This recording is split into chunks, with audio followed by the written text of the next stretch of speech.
Friend family, আশা করি তোমরা সকলে ভালো আছো। আমি অনেক ভালো আছি। তো মর্নিং ওয়াক সেরে আমরা দুধ চা আর মুড়ি টিফিন করে নিলাম। ফটাফট রেডি সেডি হয়ে আমরা আবার বেরিয়ে পড়লাম ঋষিগঙ্গা ব্রিজের উদ্দেশ্যে। তো আমরা এখন মেন রোডে চলে এসেছি আর এখান থেকে সোজা আমরা বাস ধরবো।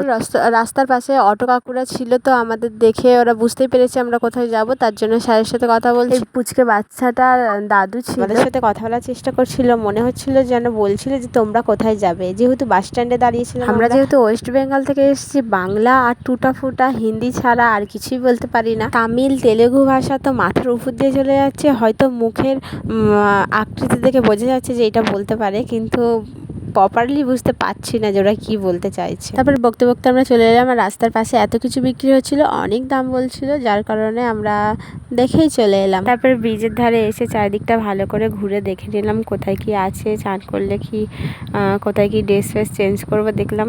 তো দেখলাম এখানে ড্রেস চেঞ্জ করার জন্য আলাদাভাবে বাথরুম আছে, তো সেখানে আলাদা চার্জ দিতে হবে।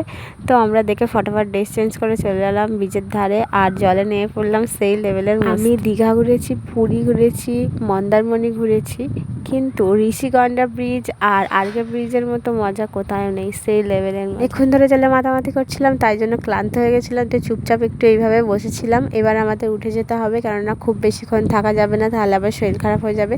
তো আমরা চলে গেলাম, আর পুরো বালিতে তো আমাদের বালি বালি হয়ে গেছে, তার জন্য আমরা চলে গেলাম বাথরুমে ড্রেস চেঞ্জ করার জন্য।